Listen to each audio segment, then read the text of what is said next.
Boa tarde. Prazer revê-los.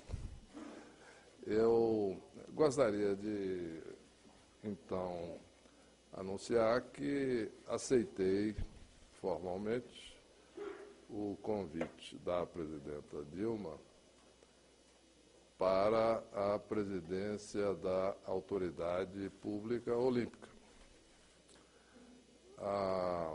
O nome será enviado pela presidente ao Senado Federal, que vai analisar e votar a indicação do nome. Evidentemente que, em função disso, a possível confirmação, né, dar-se-ia em caso de aprovação pelo Senado, que é um processo que eu já conheço, né, já também na minha posição anterior. Processo democrático, importante, que sempre tive grande satisfação em participar dos debates do Senado. É um projeto importante para o país, na medida em que a Olimpíada é uma concretização de uma evolução do país, não só do ponto de vista econômico, da capacidade financeira de montar a Olimpíada e construir toda a infraestrutura para isso, capacidade organizacional de montar um projeto desta complexidade e desta magnitude, atendendo às especificações rigorosas do Comitê Olímpico Internacional, e é um projeto público interessante, porque é uma multiplicidade de obras com uma data fixa para não só a inauguração, como o efetivo funcionamento. Então, é o tipo de obra em que não há atraso. Não é aceitável, possível existir atraso. O que, em qualquer lugar do mundo, é um desafio importante que mostra a capacidade de execução do governo e do país. Um outro aspecto da maior importância é o fato de que o Brasil, sendo federativo, é um projeto do governo federal, do governo estadual e do governo municipal. Isto é um projeto que envolve um grande número de órgãos federativos. Transporte, segurança, de estrutura de jogos, de preparação, da cidade do Rio de Janeiro, um desafio enorme, evidentemente, para a municipalidade do Rio, para a Prefeitura do Rio, para o governo do Rio de Janeiro, para o governo federal. Então, a função da Autoridade Olímpica é exatamente coordenar os esforços das três esferas de governo, e assegurar de que a Olimpíada seja o sucesso que todos os brasileiros esperam. E que o mundo espera, porque isso será uma demonstração clara, simbólica, visual, da capacidade do Brasil, de fato, de ocupar esse novo lugar que o Brasil hoje tem no mundo, não só do ponto de vista econômico, do ponto de vista político, isto é, um país que, de fato, alcançou uma nova estatura. E a experiência mostra que, com outros países, isto é um projeto que muda, de fato, em termos factuais, a posição e a percepção sobre o país. Outro aspecto muito importante é a cidade do Rio de Janeiro, né? A experiência mostra que a Olimpíada tem capacidade de transformar a cidade, do ponto de vista urbanístico, do ponto de vista social, do ponto de vista de integração, de obras e também de atendimento a comunidades carentes, na medida que a Olimpíada é um mobilizador de esforços da maior importância, e nós já estamos vendo isso, inclusive, uma demonstração disso no próprio Rio de Janeiro. Mas esse é o caso de diversas cidades que sediaram a Olimpíada. Portanto, me sinto honrado com o convite da presidente. Não vou poder falar muito, além do fato de que o nome será submetido ao Senado Federal. Por respeito ao Senado, evidentemente, vamos conversar um pouco, mas eu não vou poder me estender em muito detalhe do que vai ser feito em todo o processo de montagem ainda está em andamento. Tudo bem, presidente. Tudo bem. Eu queria saber do senhor se, ao longo do tempo que o senhor que o seu nome vem sendo ventilado para comandar a Autoridade Olímpica, eu vi algumas mudanças na medida provisória que o governo enviou ao Congresso. Ela saiu de lá bem diferente do que quando entrou. O senhor acha que ela está melhor agora, como funcionamento, como organograma, pelo que o senhor vai poder fazer, ou era melhor antes? Queria que o senhor fizesse uma análise também dessas mudanças, se for possível. Eu acho que a medida provisória foi aperfeiçoada.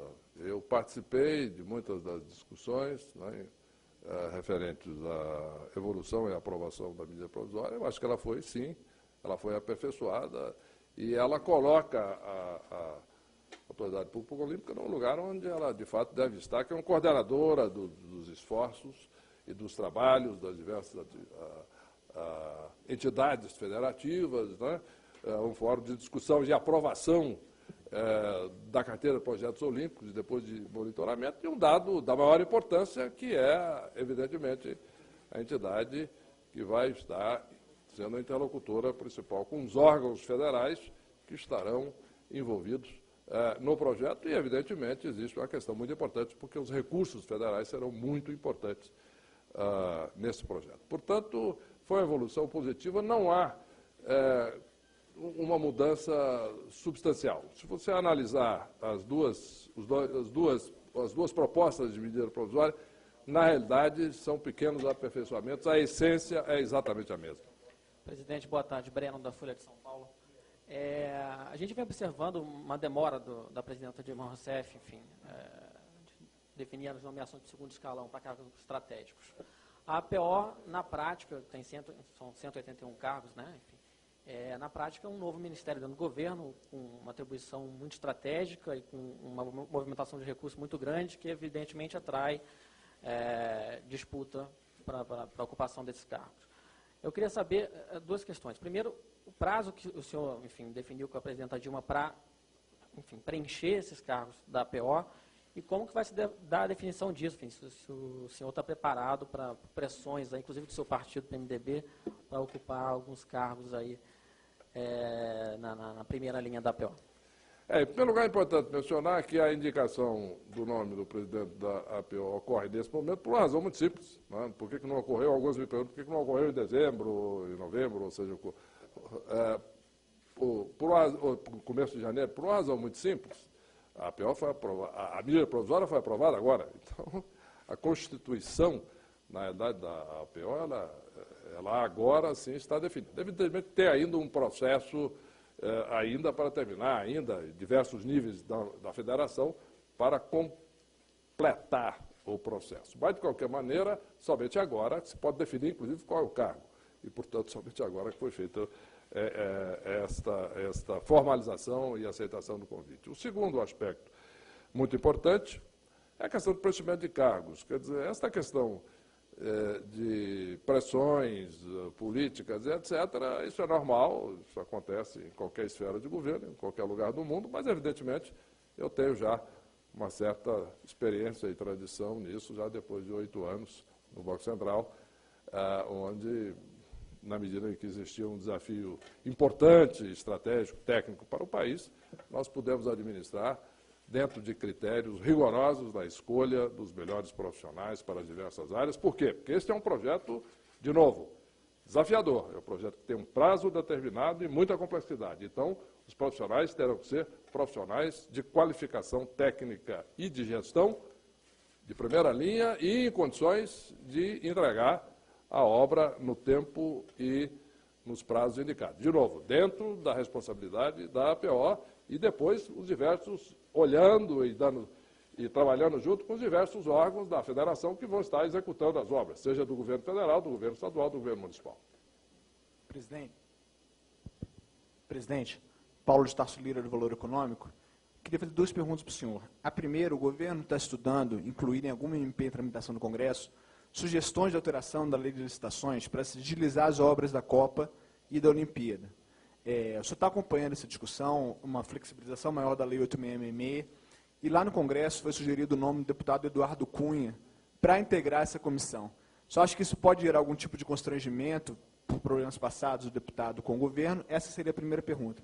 E a segunda pergunta seria a seguinte: um dos grandes gargalos, o senhor sabe muito bem disso, no setor de infraestrutura do país, é a questão dos aeroportos. Existe também um impasse na criação da Secretaria de Aviação Civil e da escolha do nome do secretário. O senhor sabe se evoluiu isso, o nome do Rossano Maranhão que estava sendo cotado, continua sendo cotado, e qual a importância da secretaria para um evento como Copa do Mundo e para um evento como a Olimpíada? Evidentemente que a condução do processo de discussão da medida provisória 510 é um processo político, que evidentemente não me cabe opinar nesse momento, meu nome sequer foi ainda apreciado e aprovado pelo Senado Federal. Temos aqui um ministro responsável pela área, o ministro Luiz Sérgio, que certamente teria muito mais condições de falar sobre o assunto da condução da medida provisória do que eu neste momento. Em relação à questão dos aeroportos, não há dúvida que os aeroportos são condição absolutamente fundamental, aeroportos estruturados, etc. Não há dúvida que a Secretaria de Aviação Civil tem uma importância estratégica de grande magnitude e de importância, né, para o país e para a Olimpíada, além da Copa. E tenho certeza absoluta de que a escolha será a melhor possível e tenho confiança de que o país vai ter as instalações aeroportuárias necessárias para esses eventos e para isso temos a presidenta Dilma Rousseff fazendo as escolhas adequadas no momento certo. Só mais duas perguntas. O Diogo aqui e o Tiago já selecionados. Não, desculpa. Boa tarde. Boa tarde, presidente. Sobre o senhor falou que não houve tantas mudanças em relação à MP, que saiu daqui a MP 503, mas a APO perdeu mais de 300 cargos nessa mudança, não vai ter mais Rio 2016. Na prática, o Conselho Público... A segunda parte foi não vai ter mais o quê? A estatal Rio 2016. O senhor não sente que a Autoridade Pública Olímpica perdeu o poder, já que o Conselho Público Olímpico está com o poder de decisão de licitações e tal? E a segunda questão, essa é mais técnica mesmo, é só se, junto com a nomeação do senhor, a presidente já sancionou o PLV, já sancionou a lei que cria a Autoridade Pública Olímpica, e se houver algum veto? Duas questões aí importantes. Em primeiro lugar, a empresa não era vinculada àquela empresa criada pela MP anterior, a Empresa Brasileira de Legados Esportivos, não era vinculada à Autoridade Pública Olímpica. Essa era vinculada ao Ministério dos Esportes. Está certo que seria um dos órgãos executores. Não há dúvida que o governo federal vai executar uma parte das obras, assim como a prefeitura vai executar grande parte das obras, o governo do Estado, e, evidentemente, o governo federal vai montar a estrutura adequada. A Autoridade Pública Olímpica, ela coordena, aprova o trabalho de todos esses órgãos, monitora, e etc. Ela está muito clara na lei. Resumo, não houve nenhuma perda nesse sentido, na medida que se reestrutura de uma forma diferente a parte executiva do governo federal e, mais uma vez, isto não era vinculado, esta empresa não seria vinculada à Autoridade Olímpica. Em relação aos cargos, não há dúvida de que existia um dimensionamento de cargos prevendo um trabalho até 2016, me parece extremamente razoável que houve, então, uma racionalização visando a adequar a Autoridade Olímpica para exercer o trabalho dentro do horizonte previsível dos próximos anos. Evidentemente que se no futuro existir necessidades concretas, sempre se deverá discutir o assunto. O importante é que o dimensionamento está adequado para que a Autoridade Pública Olímpica possa executar o seu trabalho dentro dos próximos anos. Eu não tenho informação específica sobre essa pergunta. Presidente, deixa eu fazer uma pergunta aqui. Então eu queria complementar. Presidente, boa noite. É o Thiago Paris, do Correio Brasiliense. Eu queria saber, bem objetivo, o senhor acha que, para entregar as obras necessárias para as Olimpíadas de 2016, é preciso um regime especial de licitação ou não? Posso complementar, presidente, já que ele vai encerrar? A sua escolha é por causa da sua interlocução com o mercado externo? O senhor tem bastante trânsito, esteve à frente na presidência do Banco Central. O senhor vai utilizar disso que o senhor teve, desse trânsito internacional, também na Autoridade Pública Olímpica? E como é que vai ser essa sua relação com o investimento, com o investidor estrangeiro e recursos para a APO? Como é que vai ser a administração? De onde vão vir esses recursos? São recursos do Tesouro Nacional? Em relação, em primeiro lugar, ao regime de licitações, não há dúvida que esta foi a avaliação dos técnicos do governo federal envolvidos nesse estudo durante um longo período. Este não é um projeto que nasceu nos últimos meses, esse é um projeto que nasceu desde a candidatura do Rio de Janeiro, né? E não há dúvida de que tudo isso faz parte de toda uma série de experiências e aprendizado com outros países. Mas, evidentemente, isso é uma decisão soberana do Congresso Nacional, né? Em relação à sua pergunta sobre a questão da minha experiência, não há dúvida de que, suponho que a escolha da presidenta Dilma, ela se deu em função das qualificações e da experiência pessoal de gestão, não só no Banco Central como autoridade monetária, mas toda uma carreira anterior de 30 anos também internacional, onde eu tive a oportunidade, certamente, de adquirir muita experiência e trânsito também com investidores nacionais e estrangeiros, e também com órgãos esportivos, de outra forma. Por exemplo, eu participei de grande parte do esforço para conseguir a eleição do Rio de Janeiro como sede da Olimpíada. Eu participei, primeiro, da apresentação do Rio de Janeiro para o Comitê Técnico do Comitê Olímpico Internacional, que esteve no Rio de Janeiro, numa etapa preliminar, para a apresentação ao Comitê Olímpico inteiro em Lausanne, e para a apresentação final em Copenhague, onde eu fiz parte da delegação liderada pelo presidente Lula naquela época, e onde fiz uma apresentação exatamente sobre a capacitação do Brasil de cumprir os compromissos e entregar a Olimpíada. Inclusive, alguns membros do Comitê Olímpico Internacional me ligaram já, inclusive, num tom de brincadeira, dizendo: bom, você foi lá e disse que o Brasil ia ter condições de entregar, agora então você vai ter que ser o responsável, de fato, para fazer com que isso aconteça. Em relação à questão também de fonte de recursos, existe uma multiplicidade, existem recursos, por exemplo, para a parte esportiva do Comitê Olímpico Internacional, recursos de patrocínio, etc. E existem recursos, no caso da autoridade olímpica, do governo federal, estadual, municipal. Agora, evidentemente, que o aporte do governo federal será substancial e importante para o projeto, né? Existe ainda um orçamento que eu vou analisar com cuidado, de novo, depois de aprovado, se aprovado pelo Senado Federal, aí sim eu vou entrar nesse tipo de detalhe. Para finalizar, gostaria de dizer que é sempre uma satisfação muito grande estar envolvido num projeto tão importante para a cidade do Rio de Janeiro, a cidade onde eu fiz lá o meu curso de mestrado, onde eu comecei a trabalhar no Rio, aliás, foi o meu primeiro emprego, e onde eu tenho residência também há muitos anos, há quase 30 anos.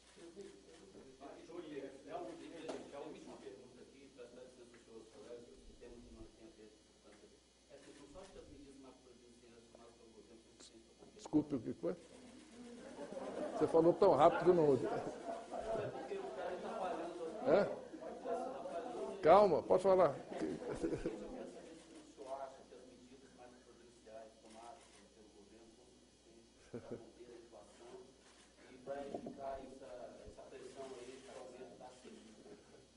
Eu ainda estou no período de quarentena do Banco Central, portanto, não posso me pronunciar sobre esse tipo de assunto.